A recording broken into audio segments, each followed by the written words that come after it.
Today's guest is filmmaker and creative director Sam Thompson, founder of Akta Media, an agency built on the belief that stories shape culture. He's directed global projects for Alpha International, co-founded Kingdom Creatives, and has spent over a decade building meaningful work in the creative space. But this conversation, it's not just about resume highlights. Okay? It's more so about the ambition, alignment, burnout, faith, and what success actually looks like when your life, not just your career, is on the line. Okay, so I'm bringing on Sam all the way from down under. All right, down under in Australia. Sam, welcome to the show, man. I'm glad you're on here today. That was a phenomenal intro. Probably the best I've ever had. So shout out, Nate, bro. Thank you. I mean, how many years deep now have we known each other? Man, it's probably been 4 or 5. Maybe more, dude. You think so? Man, I guess it has. Bro, it's 2026. I mean, we don't connect regularly, but we probably first connected, what, 2019? Before COVID, right? Or no? I don't know. I'd say around COVID. So I guess it has been 6 years. There we go. It's good to see you, my brother. Thanks for having me on.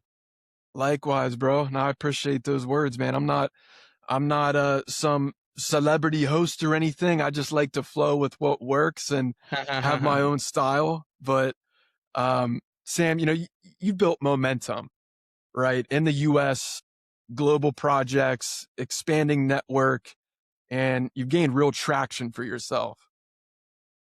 And then you walked away and you moved back to Australia.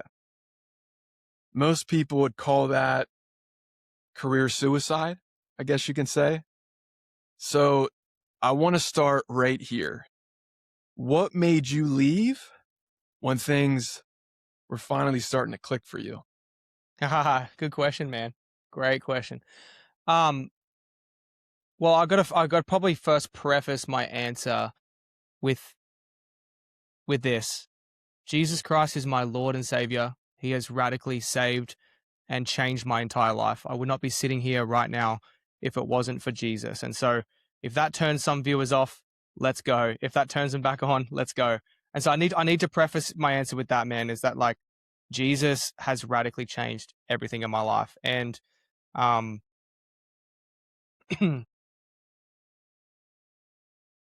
just choked on some spit, man. I'm sorry. No, you're good. Devil's trying to hold me down today. And he has radically changed every part of my life. And so the reason that we moved to the US is I felt like the Lord was calling us to go there. I felt like it was the right time. The stars aligned and we had everything we needed to go. And it was amazing. And we were only there for a short 12 months. We moved there. My wife was 4 months pregnant. We were just kicking off the business in the US. It was going okay in Australia, but I knew that it was going to go the next level in the US. We get there, and as you said in your intro, it just took off. Like everything was going great, amazing, had no problems. We loved it. We were in Dallas, Texas, big guns, big trucks, big opportunity. And so it was amazing, man. Honestly, like we were loving our time there. And I remember distinctly, I was in Princeton, New Jersey, filming for a project out there. Huh. And I fly in, I get to my hotel room, and I wasn't necessarily praying too deeply. I was just convening with God, and I just prayed and I said, God, what do you want for this next season of my life? And I've always tried my absolute best to ask, when you're dealing with the creator of the heavens and the universe, like we got to remember when we pray, that's who we're praying to. And so I was praying and I just felt like God said, it's time to go home. Now, I can't explain to you the feeling I felt when I felt that in my spirit, because everything was going so well and we had just moved there. But I got to be honest, Nate, like I can't dance around the real answer here. And the real answer is I felt a leading to come back home. Now, I didn't want to come home. I didn't want to come back to Australia. I was happy. I love the US. The US is, my daughter was born there. She's an American citizen. Like I love America. I miss the United States a lot. But you look at the world now, this was 2 years ago, man. You look at the world now and the absolute tipping point that Australia is in right now.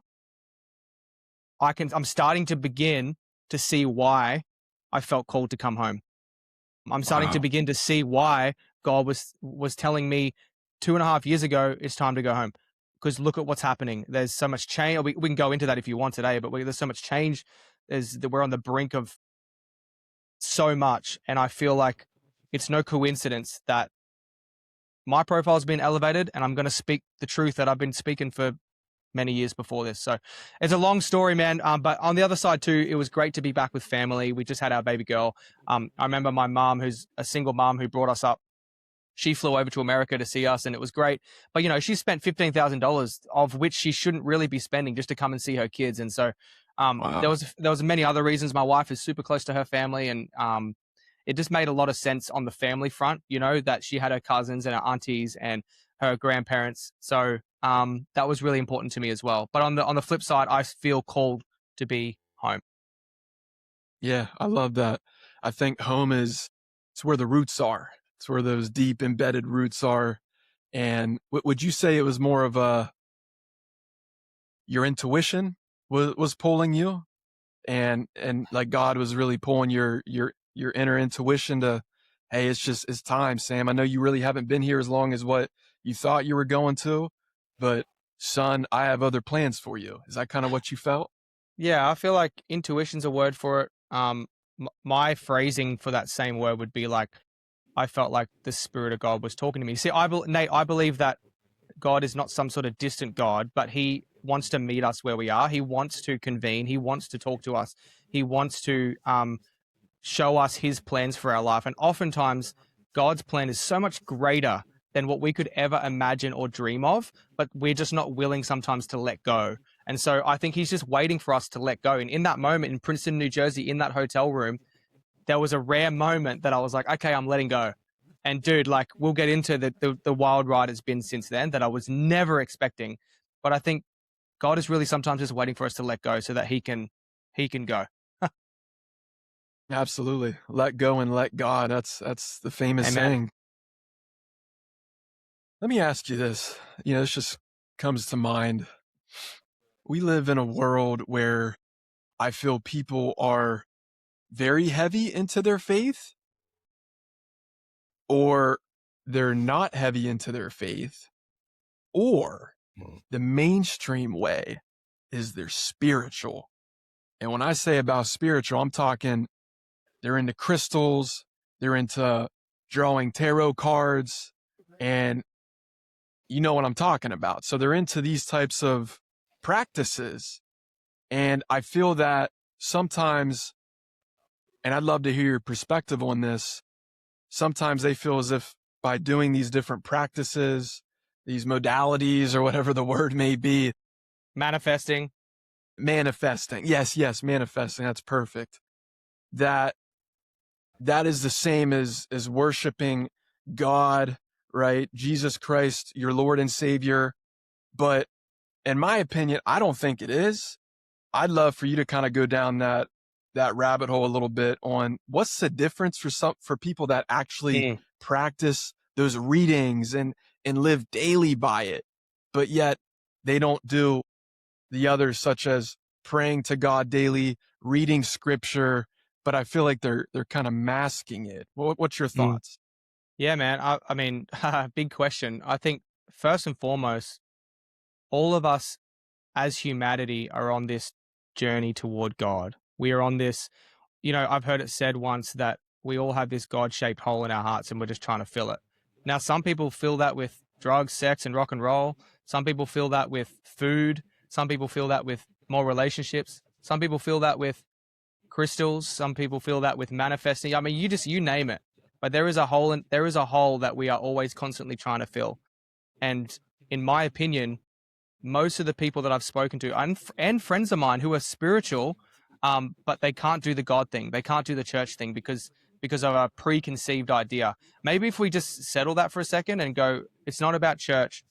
It's not even about your idea of God. It's about just sitting with the fact, like, am I content? Like, am I totally fulfilled in who I am right now? Most people would say no. But those who are connected to the vine, Jesus talks about this in John 15, those who are grafted in or connected to the vine, that's where they find true life. Jesus said that. And my belief is this, and this might seem exclusionary In fact, it's totally inclusionary, but it might seem exclusionary to those who aren't willing to take it. But in Jesus Christ is full fulfillment. You find your total identity and who you are, and you fill that God-shaped hole in Jesus Christ. He is the answer. And so, I mean, I had people around at our house 2 weeks ago, Nate, who has never grown up in church, who don't understand about Jesus. And they said to me 2 weeks ago that they've just given their life to Jesus because of this God-shaped hole in their heart that they tried filling with all of the things, you name it, put it in there, and nothing was being truly fulfilled like it was when they came to our house and prayed, or came to our house and were talking about the things of God.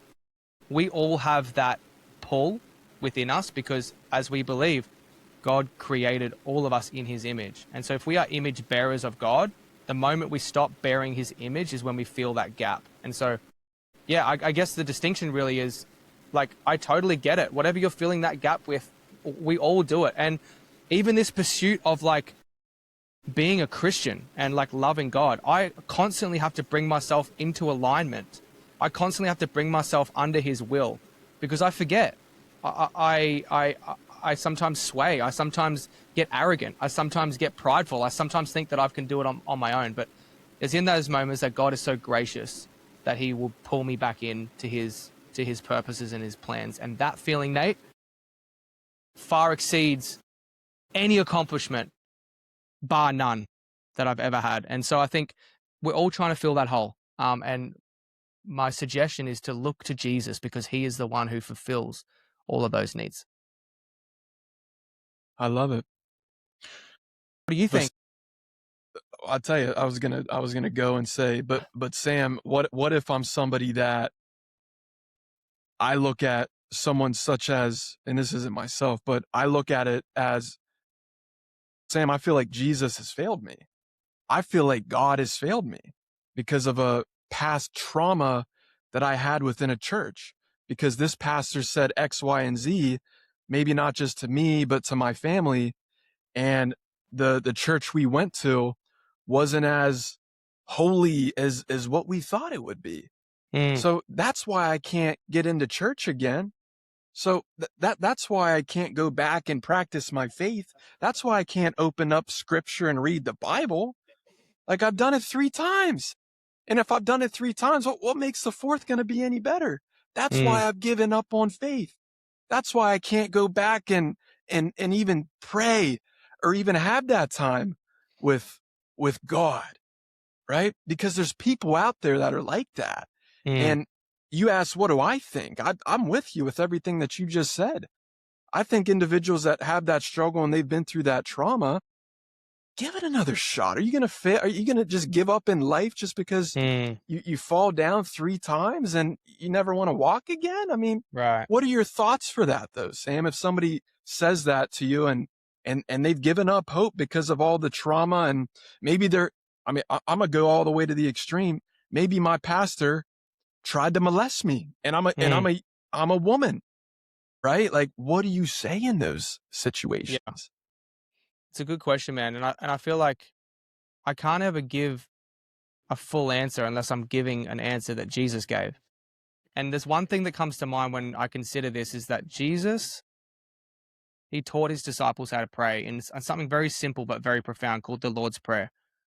And there's a part that he gets to in the Lord's Prayer which radicalizes when people do wrong to me. And it keeps me from holding offense and hurt from when people hurt me. And even when I should feel justified, he says this, he says, and pray like this, give us today our daily bread, and forgive me of my sins as I forgive those who have sinned against me. So what is he saying there? He's saying, forgive me of all the wrongdoing I have done. Because if we're honest, we are bad. We are not good people in our own strength. We lie, we cheat, we try to get ahead, we step on people. Do you know what I mean? Like if we're truly honest, we are not good. The only picture of good is Jesus. And this is how he tells us to pray. Forgive us our sins as we forgive those who have sinned against us. When you remember the level of forgiveness that you need, and people might be staunch with me when I say that, but if you actually really look in there, you'll leave a conversation like this and you'll go, I need the same forgiveness. And so you look at when somebody hurts you. Now, I mean, you used a very extreme example, but if we're talking about that, there's boundaries and there's consequences. If somebody comes and hurts my daughter, I will spend the rest of my life doing prison ministry, but on the inside, because I will severely hurt them. There are consequences, right? I mean, you've just had a baby, you get it. There are consequences to your actions. So if somebody hurts me or hurts somebody close to me, they will feel the wrath. They will feel my wrath. But seriously, there's consequences and boundaries. But at the end of the day, there will always come a point where Jesus will call you to forgive, because to the same measure of forgiveness that we have received, we must freely give. It's not one or the other. You don't get to receive the forgiveness of Christ and then not give it away freely. So, and don't get me wrong, I am somebody who had to extremely forgive my father, who was a drug addict, alcoholic, never there for me. He's not a great man. I had to go on this journey of forgiveness, and he's passed away now, and I pray for his salvation, and I believe he is with the Lord towards the end. But while he was here on this earth and he was broken, he was a disappointment to me, and so I had to go on a 3 or 4 or 5 year journey of forgiveness for my dad. And so when I say this, I get it. Like I get it. It's really hard to forgive, but I will say this: if you want to find Jesus and receive the full life and forgiveness in him, you have to then extend that same forgiveness to others. And that to me is the sweet spot of going, I want Jesus and what he's done for me, but I also need to give that to others. And that's really hard to do for some people. But that's where I feel like the tension lies. Yeah. Yeah, I can agree with that. What would you say for somebody that they've experienced a lot of success in life and they're not really faith driven whatsoever, and they've made it all about themselves, but they've gotten to where they're at, whether it's fortunes, making a lot of money, whatever that desire was, but they're at a place right now where they just feel a little bit hollow, and they think, man, I've been sleeping around. I don't got a partner. I'm single. I'm over here making like $7 million a year, and I got everything I want, but I just feel like something's not right. Would you say that maybe that's God trying to break his way through to them? Yeah, again, I would say that no amount of earthly possessions or fans or followers or success, whatever that even means, will ever fill the God-shaped hole in your heart. Like, it will never bring you true peace when you lay your head down on the pillow at night and nobody is there.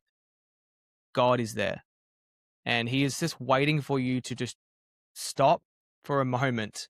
You know, we have a really bad ability in our generation, Nate, and particularly generations below us, to just stop for a second and be present. Like, that's really hard to do when you've got anything you want at any point at your fingertips.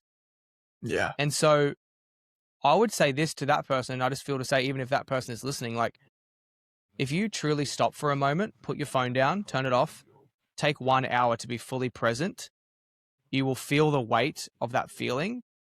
And God is so gracious, man, that he will, if you truly surrender and just ask God to reveal himself to you, he will. And in most of the time in ways totally unexpected, but in ways totally needed. So I think in our generation particularly, we need to stop and be present. When you're present in that moment, you feel the wind, you feel the trees singing for the wind blowing through the leaves. In those moments is when I particularly experience God and feel his presence. And anybody can have that. That's the power of Jesus and what he did on the cross. When he died on the cross, the curtains were torn in the temple. What does that mean? The curtains were a block between us and God. When Jesus died, those curtains were torn open, so we have free access to his presence. And so you can have that, but sometimes there's so much noise going on that we don't know how to stop. Stop the noise, put the phone down, and be present, and I think you will experience Jesus. I love that. Yeah, I think it's the year 2026. There are so many distractions. There's so much noise out there, especially with the the phone, at Totally, our man. fingertips, and AI especially, it can just absolutely consume you. Oh yeah. Whether you're on Chat GPT, whether you're playing some game on your phone, or whatever it is that you might be doing, maybe scrolling Reddit or these other social media platforms like Instagram. Man, some of y'all need to look at the screen time that you do Mm-hmm. daily, let alone Yep. weekly, for your phone versus the time that you have towards mindfulness, spending time with God, spending time out in nature, walking into the in earth with your bare feet, Yeah. and just doing exactly what some of our ancestors did, right? Yep. And I just feel now we are just so disconnected, and Mm, we are so connected, but we're so disconnected at the same totally. time. And it's Mm, so interesting because who would have guessed that we would be given this connection that we have in today's society to be so disconnected to totally. not even what we wanted in the first place. Um, it's an interesting perspective. Mm, I look at a lot of those that suffer with depression, or they're very anxious people, and I'll ask them, well, what are some of your habits? And they're like, what do you mean habits? And I say, well, what do you like to do for fun? Yeah, I like to play some video games. I like to watch and binge Netflix. Uh, uh, hold on, but I'm talking outside of technology. Well, shoot, man, I haven't read a book since high school, yeah. Sam. Like Yeah. Yeah. I haven't done that for years. I haven't went outside and played a sport, like recreational sports. I haven't done that since 8th grade. Well, why did you get out of that? Well, Mm, it's just I'm older now. I right. got a family now. Okay, but just because you got a family means you can't do rugby anymore? Like, what's the difference? You can't do Right. football, you can't do soccer. You can still do that. And I think it's important to activate that inner child because it never leaves us. We all have that inner child within us, but Right. unfortunately, we abandon that inner child the older that we get, and the more that life starts to hit us, and the more that Mm, stress, the monster of stress just tears us down, and then we lose sight of what it is that we actually love to do, right? right. Sam, you got a daughter, man. Like, you're a dad, right? But you're also a husband as well. Mm, And, like, talk to me a little bit about what it's been like to raise your daughter.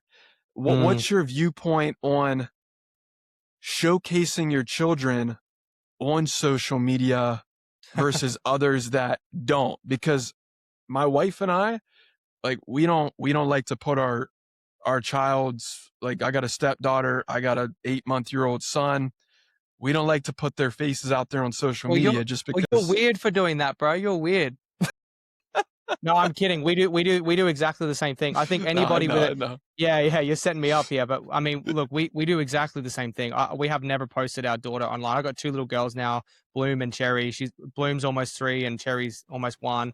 And I, I'm not super outspoken on this, and I would do this in relationship with people in terms of like posting your kids online. But the dangers are now not something that's like only reserved for the influencers. Like your the images of your children online, firstly, are there forever. Secondly, is it your right to be able to post without their consent? Like when they get to 18, they're going to live in a very different world to what we live in. And if there is 18 years of digital footprint of their face, of their body, I mean, you name it, dude. Like, and that doesn't belong to you because you post something on social media doesn't mean it belongs to you, dude. Like, as soon as you post, it's gone. It's not yours anymore. And so, what people need to realize, I think, specifically now, is I just need to take one image of your daughter or one image of you, and I can generate any image I want. I can generate any position, any scenario, you name it. And so if you're okay with posting your children online, I want to ask you a question. Well, two questions I want to ask. Firstly, is it your choice anyway? Like, is it actually your choice? And is it your decision on your children's identity online?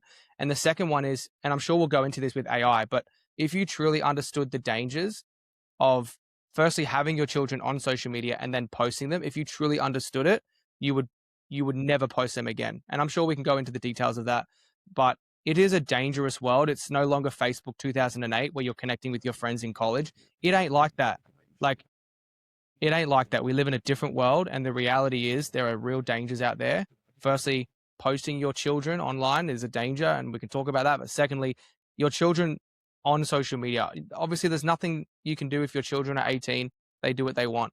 Before that, if they're under your roof, you have control. And the idea, and I want to implore or encourage people to really consider what their children are doing on devices and particularly social media, because it's dangerous, bro, and it is scary. It is scary. You know, you look at these kids nowadays versus us growing up. We didn't really have technology. I That's mean, right. I had Game Boy. Game Boy, PS3, you know, Game Boy Color. Yeah, you're right. Yeah, that's right. Nintendo Nintendo 64. 64. Yeah. Yeah. So like you going back through memory lane, and that was what we had. They didn't have as much blue light and all these disruptors, especially within the kids' physiology and just their nervous system. It's insane because Well, you got dude, these kids. dude, honestly, these kids are on these games. Let me just ask you a question. Why do you think that the execs in Silicon Valley on social media and gaming companies, why do you think they don't let their kids on the products that they're making? Because most of them have come out and said that they don't let their kids on the products. They don't let their kids on social media till they're 18. They don't let them play these games. Why? Because they're built to addict our children. They're built to seriously disrupt brain development, because it's all about dollars and continuing to come back. Their total business model with social media, we're getting screwed too. You and I on social media, we're getting screwed. But anyway, for our children, their total plan is to keep bringing you back for more, over and over and over and over again. That's their business model. So they will do whatever it takes to achieve that and to bring in the revenue. At what expense, bro? And honestly, like, I'm sick of us dancing around it like, oh, you got to have limits, blah, blah, blah. There's no limit in this game, bro. Like, you are putting your kids' lives on the line if you give them social media and too many games too early. There, I said it. I agree. So what age should these kids have a smartphone, Sam? 18. 18. I mean, But okay, I think that I want to, like, we're doing some, okay, so for our media company, we're doing some work for a group. They haven't launched yet, so I can't tell you, but they'll be in Walmart, Best Buy. They'll be all over the States and all over Australia. heck And yeah. it's a device that is a phone, but all it does is call approved contacts, and it's just like an old digital landline phone or an old digital Motorola, but it's made for kids. So if your argument is I want them to be connected and I want to be able to contact them, great. There's options to do that. You don't need to give them a smartphone. They don't need to have a smartphone. The only reason that they will want one is because their friends have one.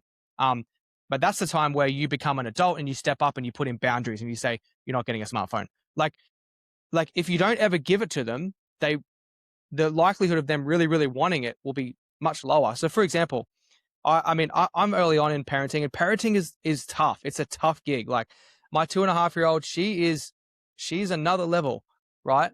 The only times, funny this, Nate, the only time she ever wants to watch the TV is if we're having a low moment and we give her 10 minutes of the TV. It's funny how she doesn't have TV for the rest of the week. She never asked for the TV.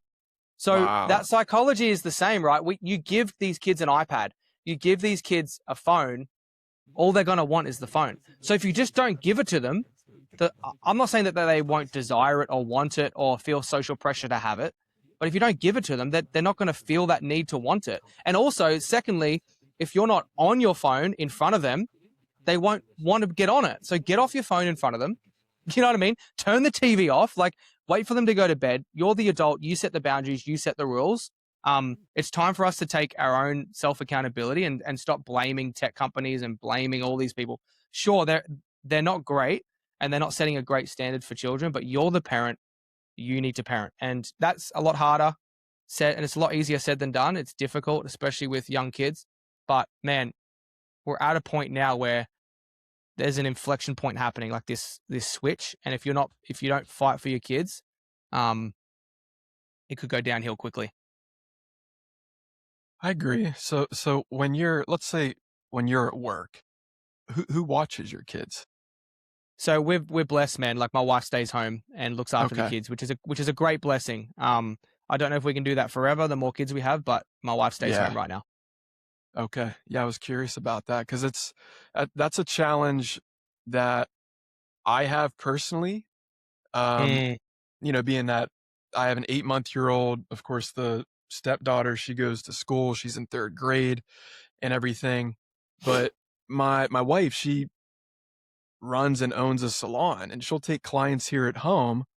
But whenever she takes clients here at home, I'm watching our son. Whenever she doesn't have clients, she watches our son.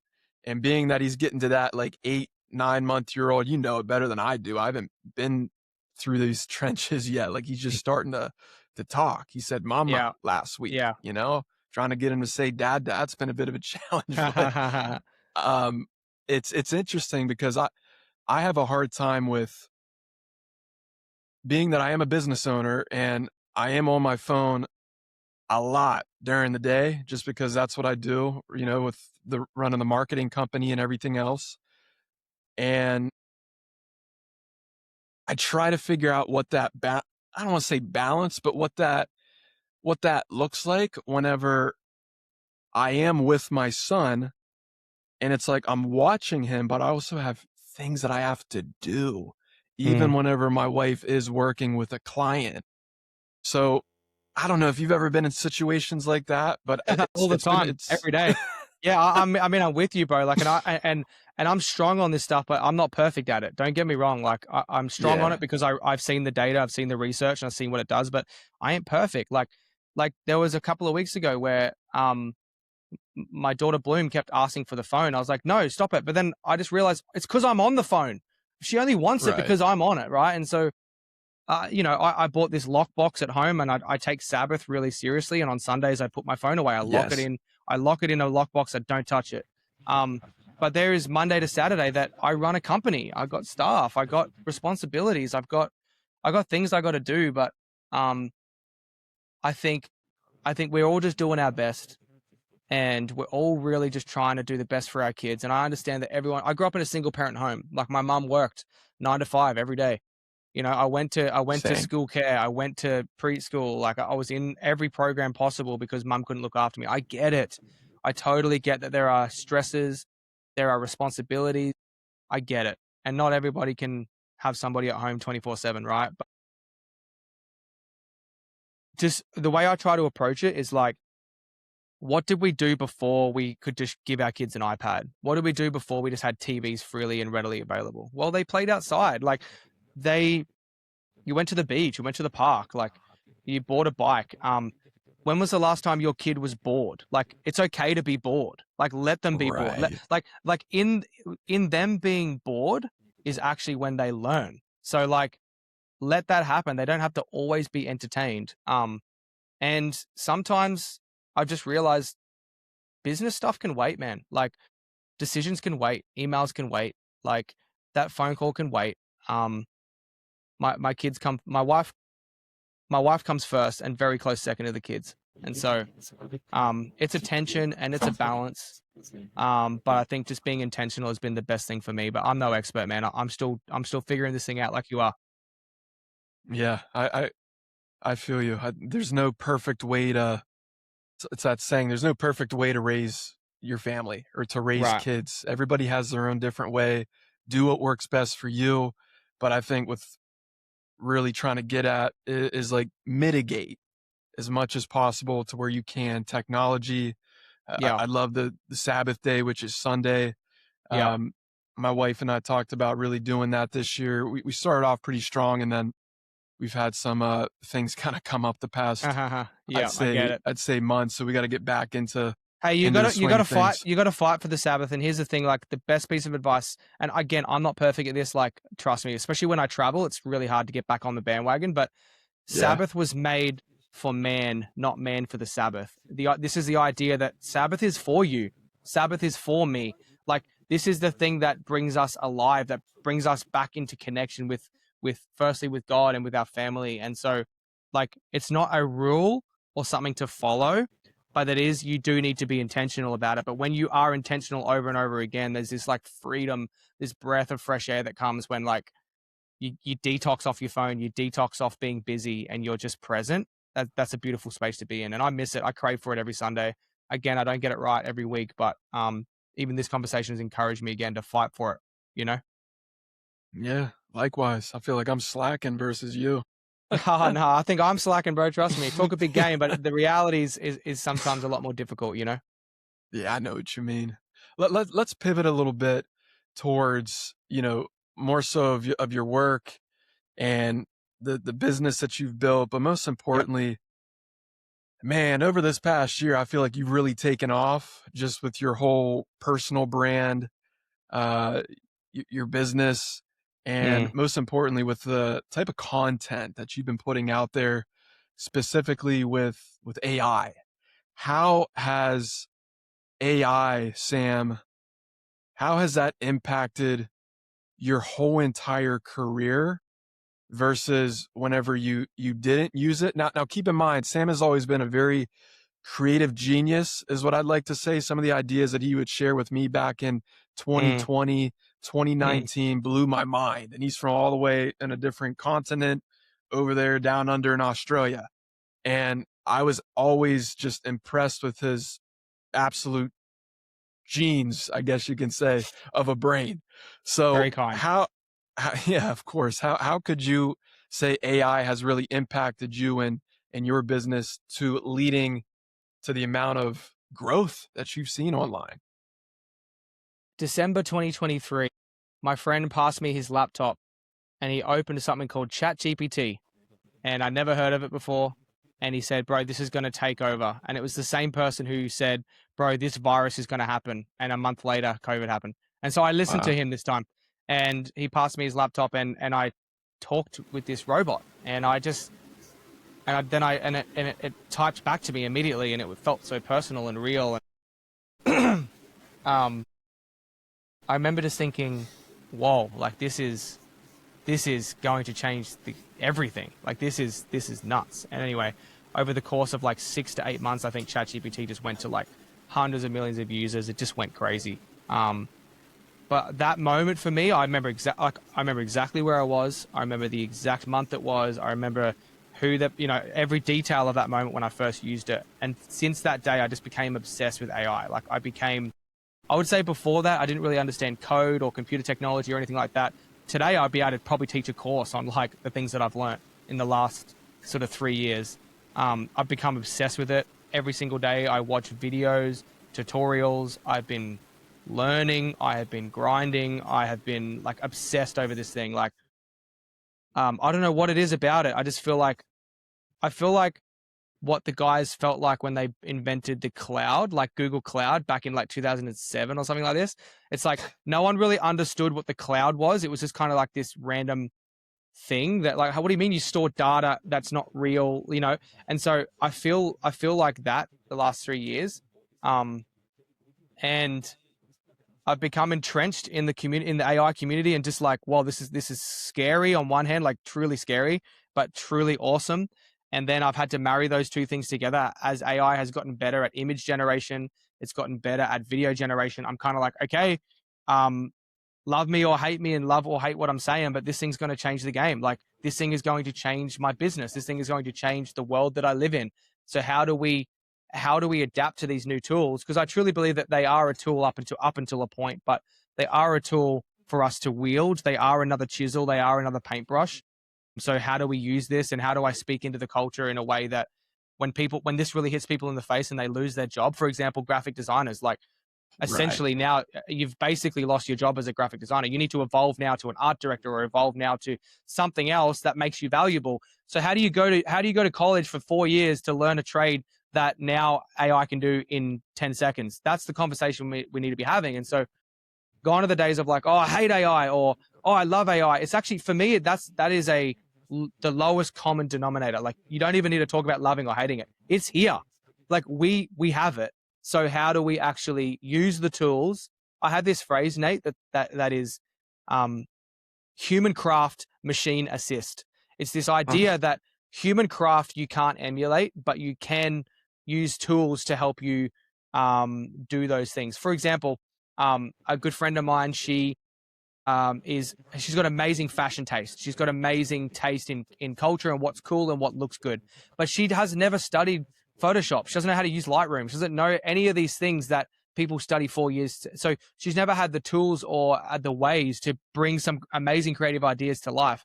Anyway, a couple of months ago, I showed her how to use some image generation and how to do some logos and stuff with AI. And the stuff she's doing competes with stuff that we used to charge 50 grand for. Like, that's the reality. Wow. And stuff that, we'd have someone on payroll for 6 months trying to figure out how to do. And so that is a perfect example of human craft machine assist. It's this idea that like all the grunt work and the things that maybe people didn't know how to do in their craft, now the computer does it. So you just have to focus on what makes you creative. And so, here at Akta, we still film full-length TV ads. We still do documentaries. We still do everything manually. But once we get into the post-production side of things, if there is a AI or a machine or a computer program that can help us become more creative, we'll use it. The problem lies here, Nate, is that when you use the machine to replace your human creativity. So if you're just being lazy and you get on ChatGPT and you say, hey, write this script for me. Hey, do this design. I need to get it done by tomorrow. Like, at that point, you're now using it to replace what God has given you. And that's to be creative. That's to be, to think innovatively of different, depending on what world you're in, say graphic design or fashion design or whatever. And so, and I will say this, the part of the human craft I'm talking about in that sphere is wrestling with good and bad ideas. It's this idea that like you have this idea, okay, great. It might suck, but at least that idea led you to this idea, which led you to this idea, and then you finally got here. If you're removing that entire creative flow, the wrestle, the tension, the scrunching up of paper and throwing it out and starting again and getting frustrated, if you remove that element, that's where you lose human creativity. So I think it's a very fine line. But if AI is helping you remove the mundane tasks or the things you don't know how to do to focus on being creative, that's where the power lies. Would you say that creatives, that's what they're misunderstanding the most? Is they're relying too much on the AI versus their own creative genius? Because I see it all the time. I got a lot of friends that have some massive personal brands. And my one buddy, Troy, he talks about this all the time on his reels that he posts. It's like, you guys are just relying too much on AI. You gotta still have that free flow thinking, because if you're waking up and the first thing you're doing is going on AI to develop some type of script or whatever it may be, then you're kind of doing yourself a disservice in a way. So would you say that for creatives, that's the biggest misunderstanding with AI? Yeah, I think part of what this whole movement is doing and this evolution of tech is that it's exposing a lot of people. And what do I mean by that? Well, in the agency world, what you would charge $100K for and take 6 months to do, you can now do it for $60 and it takes you 3 days. So, Yeah. So where did the people running those agencies find value in the mundane average tasks that you're charging exorbitant amounts for, or in the final product? If you can now get the final product like that, where is the value? And I'm still trying to figure this out. Like I don't know, like what is the value in that final product? Is the value in like the fact that, like, I saw this video online the other day about this shot that I could have generated with AI very easily, of like water flying everywhere and this dude drinking a cup of coffee, and it was like this slow motion probe shot that was like a 360. It was like unbelievable. But like, and I saw how they shot it. It took them a whole day with this massive rig that cost probably 50 grand to build, this whole thing for one shot. I just thought I could just generate that in like 30 seconds and get the same thing. But some people who are purists like the process that goes behind it. So is media going to change where now the gold commodity is like, was this really filmed? Like, was this really filmed on set? And if that's the case, then we need to figure out ways to like document how it was filmed. And maybe part of the art is seeing the behind the scenes, seeing how humans actually generated something. And that would be like the purest form. Whereas other people, and I would say the general public, are really just after like a great story that looks good and it's action packed. And if that's the case, AI generation will probably take that mantle from production houses. So I think it will be different in every industry. The stat that scared me was from Google DeepMind's CEO, and he's their AI guy. He said within 18 months, 70% of all white collar workers will be obsolete. So admin assistants, you know what I mean? Like, all of those things. Anyone that uses a computer that is like primarily on their computer can and will be replaced. So that fact is happening. So the conversation needs to be less about what you do, but who you are and what you bring and how you approach. And it's a scary time, Nate. Like, I'm not going to lie to you, bro. Like, I don't know if the general public have really understood the wave that is coming and the wave that is well and truly set in. Every single day, this technology is advancing tenfold. There's this idea in the AI community called recursive learning. And before, chatbots like ChatGPT were just like set, they were trained, and you just talk back and forth with it. Now, when you talk to AI, it's recursively learning who you are, what you do, how it can best serve you the best results. And it's constantly teaching itself about everything. And so that's where we're going to tip a point where all of these companies are racing to one thing, AGI, which stands for artificial general intelligence. Once they get there, the idea is that this chat GPT, call it, I'm just trying to talk in layman's terms a bit, but this chat GPT will then turn into something that is conscious. And at that point, or at least seemingly conscious, and at that point, I think we have a real problem. And all of these big companies are racing to get to that point. They don't care about safety. They're not caring about the impacts on the workforce. They don't care about like Mike and Steve who work in the office. Like, they don't care that their jobs go obsolete. Like, that's the government's job. But is it the government aren't going to pick up the pieces? So who's going to pick up the pieces when all of these jobs become obsolete and we're using computers? That's what scares me the most, Nate. Like, you know, even as a business owner, like, why would I employ X person who can do things now that I can generate in 30 seconds? Like, it's not a smart business decision for me anymore. So businesses are eventually going to go, hey, I'm not going to hire that role that I would have hired. Or, hey, guys, sorry, it's time. Like, you can't be here anymore because AI can now do your job. Once it gets to that point, we're in for some cleaning up. I agree.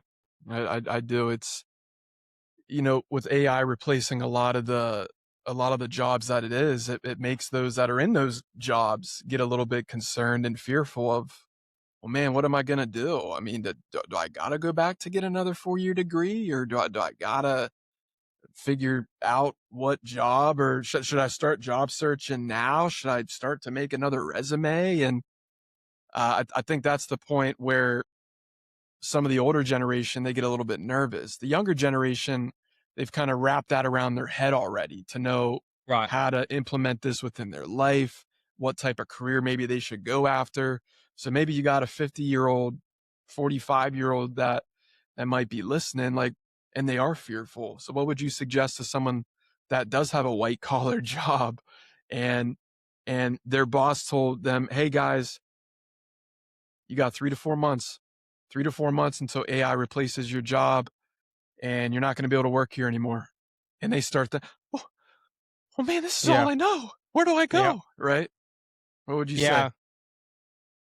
I don't have all the answers yet, Nate. I don't know. Okay. I will say this though. There's some internal reflection that I think everybody's going to need to do at some point, and I've been doing it for a while. It's like, what makes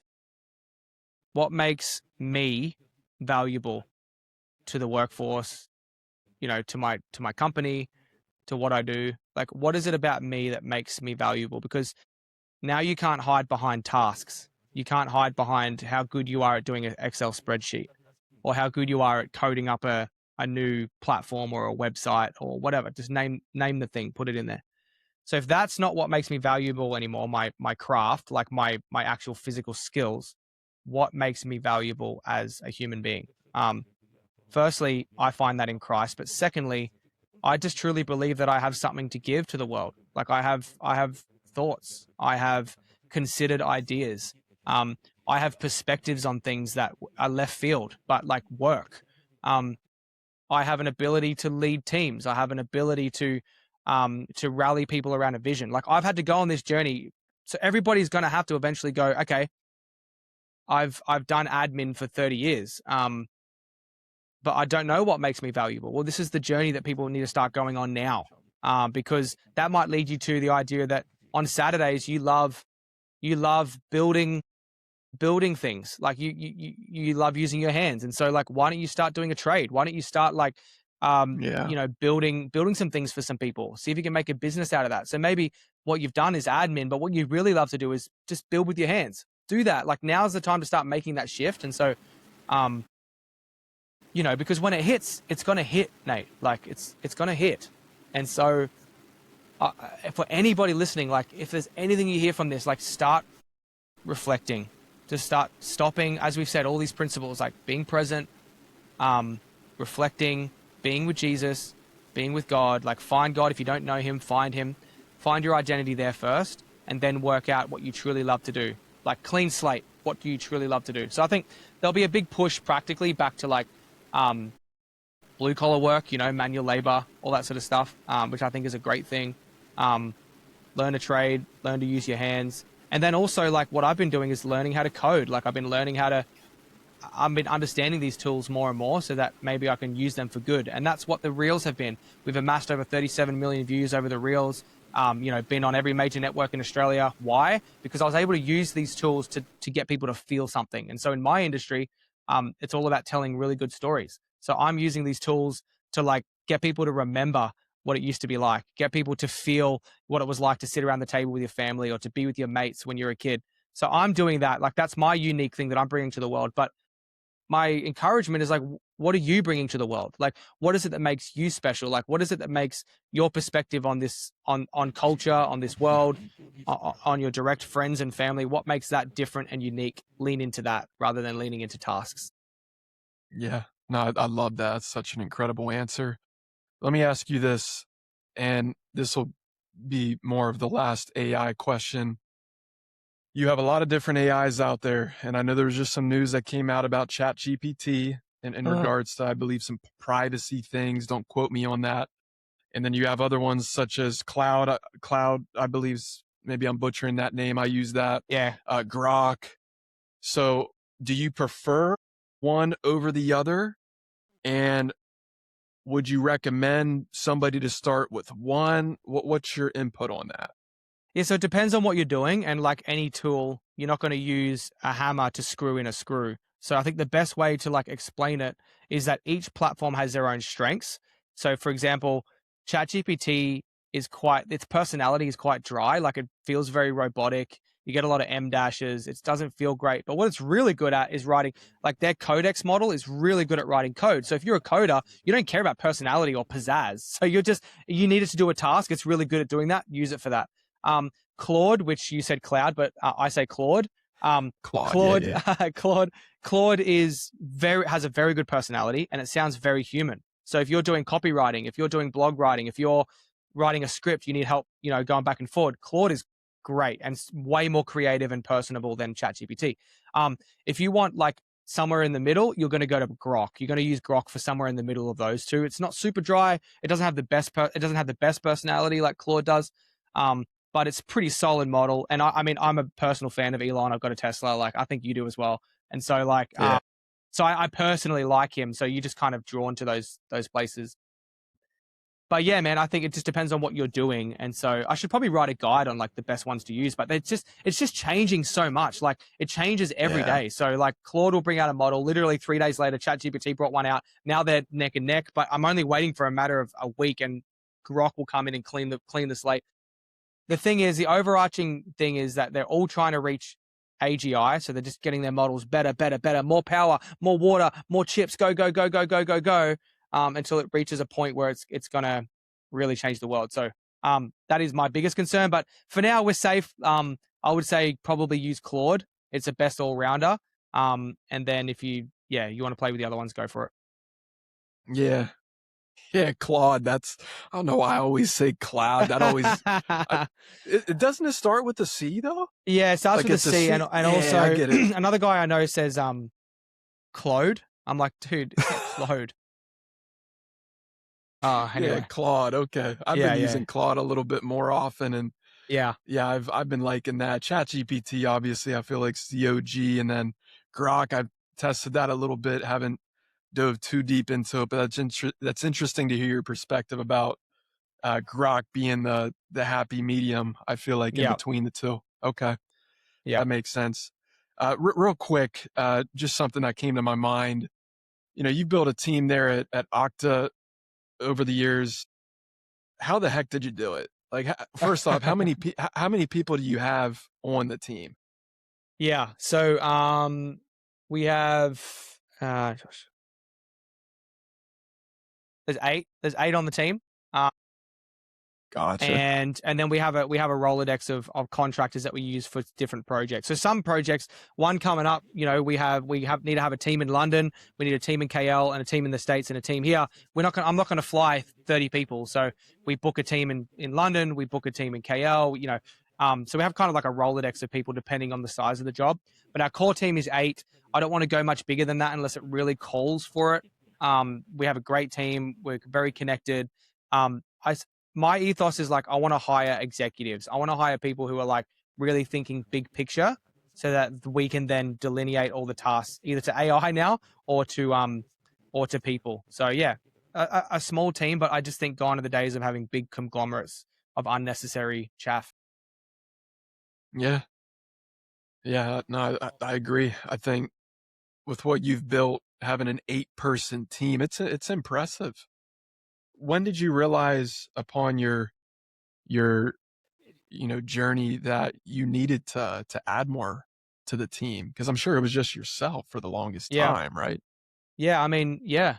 You just realize that there's certain tipping points. I think it's a gut feeling in business. So like I'm a creative person for sure, but I would say I'm more interested in business. I love just the mechanics of business. I love how to work with people. I love how to lead teams.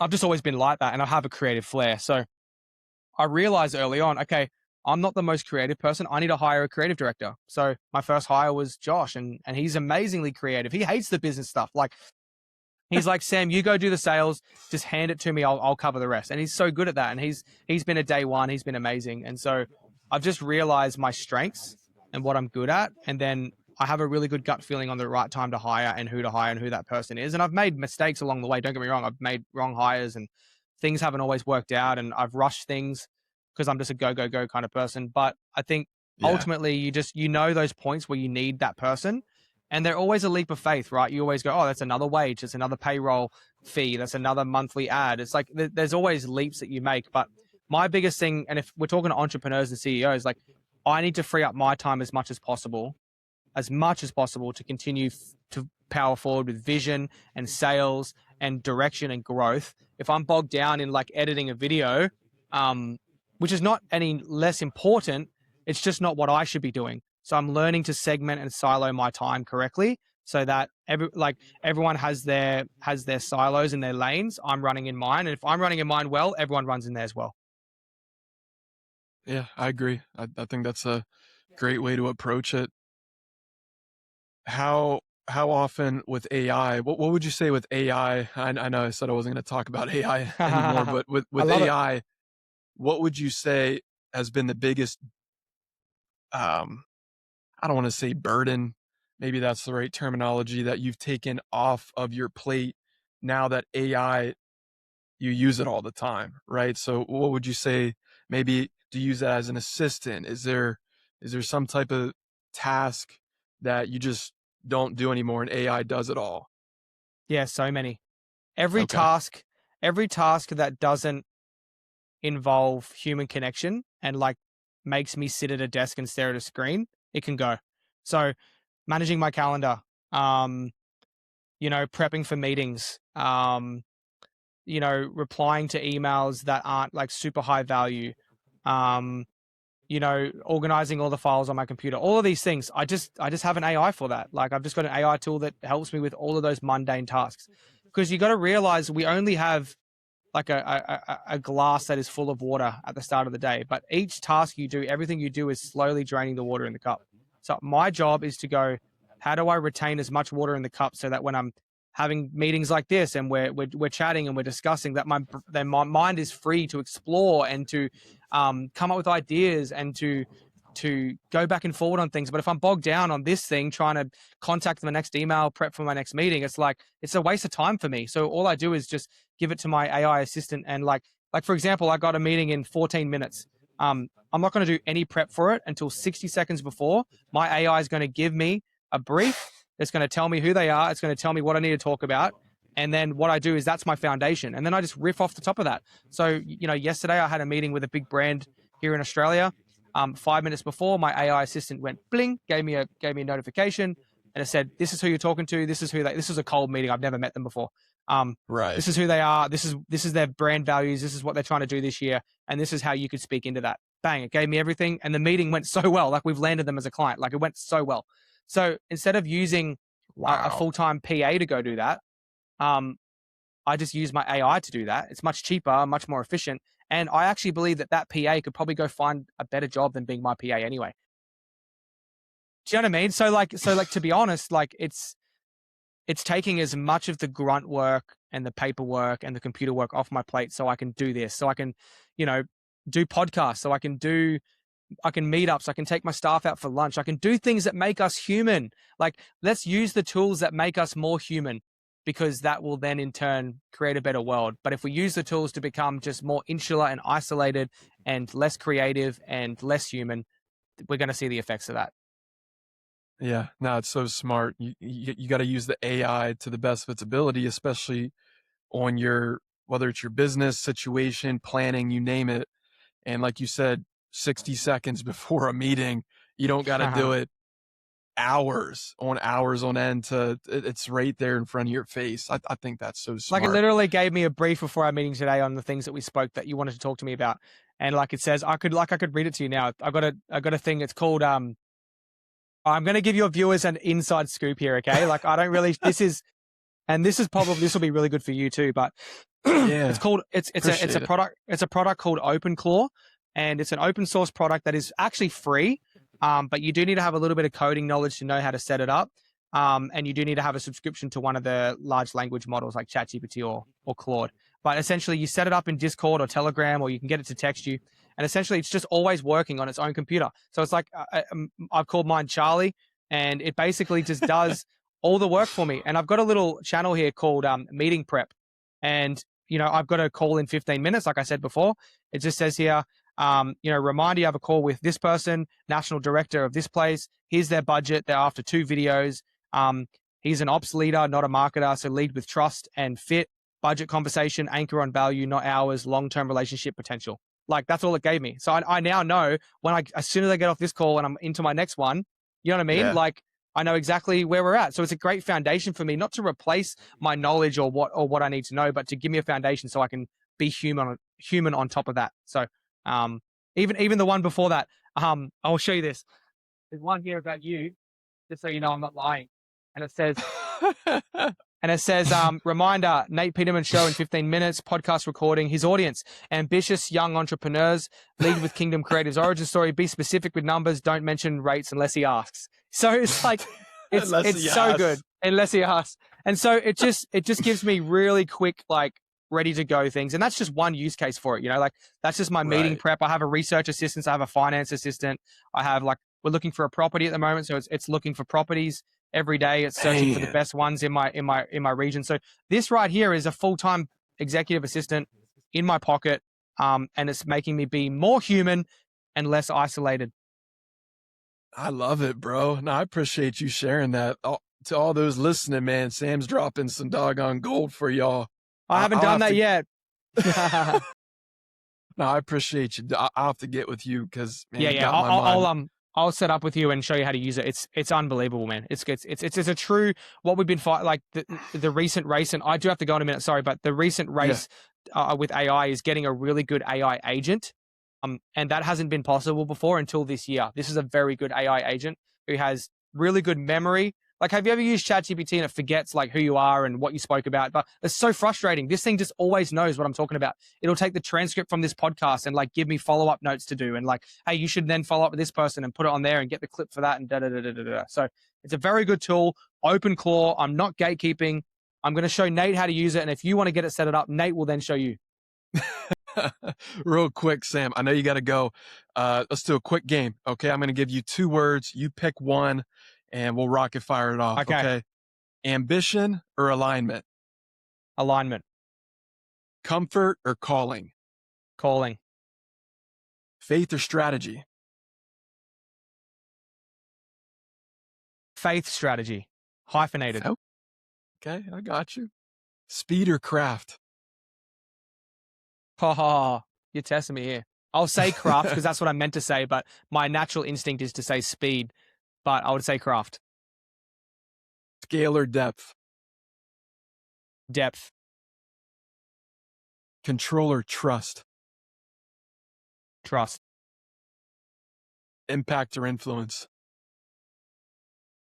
Ha ha. Impact. Family or career? Family. Legacy or success? Legacy. Last 2. AI or human? Depends. Human. Human. Okay. And then story or algorithm? Story. Okay. Sam, where can people find you and the work that you're building? Where can they find you online, socials? I know you got to go. Yeah, Sammy Thompson on Instagram, just at _ Sammy Thompson, and then Akta Media, akta.media. That's all we are. That's our website, www.akta.media, to see what we do professionally, and then to see all the personal stuff, you can head over to my Instagram. Perfect. Sam, listen, I appreciate you coming on the show today. Incredible value that you've dropped. I respect you as a man, husband, father, business owner, you name it, and just the relationship that we've been able to build over the years. So as always, Appreciate you, brother, bro. appreciate you. Yeah. Bless you, man. Thank you so much.